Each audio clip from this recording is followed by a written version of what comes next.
అగాధములో పడిపోయినా సరే ఆయన పైకి లేవనెత్తేవాడు. ఈరోజు బీదలను పెంట కుప్పల నుండి పైకి లేవనెత్తే దేవుడు అండి నిన్ను ప్రకటిస్తున్న దేవుడు. అనాథలుగా విడిచిపెట్టే దేవుడు కాదండి నేను ప్రకటిస్తున్న దేవుడు. ఎంత ఘోర పాపినైనా చేర్చుకుంటాడు, ప్రేమతో ఆశీర్వాదించి అభివృద్ధి పరిచి ఆయన ఫలించేటట్టుగా చేస్తాడు. చమనుడు దేవునామని మహింపడతాం. హల్లెలూయా. నిజంగా ఆయన చేతిలో ఉంటే దీవెనండి. మరొక మాట నేను జ్ఞాపకం చేస్తాను రండి. కీర్తన గ్రంథం 139వ అధ్యాయం 16వ వాక్యం.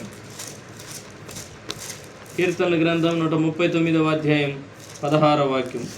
నేను పిండమునై ఉండగా నీ కన్నులు నన్ను చూచెను.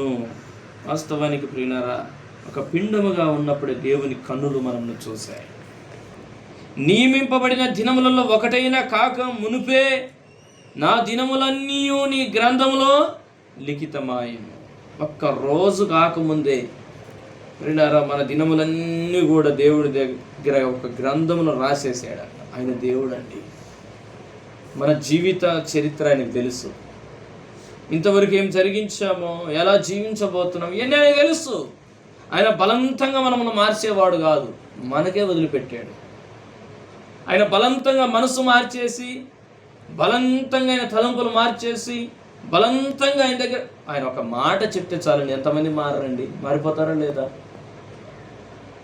మారిపోతారు. కానీ ఆయన బలవంతం చేసేవాడు కనుక మనకు స్వేచ్ఛగా వదిలిపెట్టేశాడు. ఆయన యుద్ధకు మనం పరిగెత్తడానికి ఒక సమయాన్ని నియమించాడు. ఆయన తనను వెతకడానికి ఒక సమయము నిర్ణయించాడు. ఆయన మునుపైతే అజ్ఞాన కాలంలో దేవుడు చూచి చూడనట్టుగా ఉన్నాడు, కానీ ఈరోజు అందరూ అంతటా మారు మనసు పొందాలని దేవుడు కోరినాడు. దేవునికి స్తోత్రం.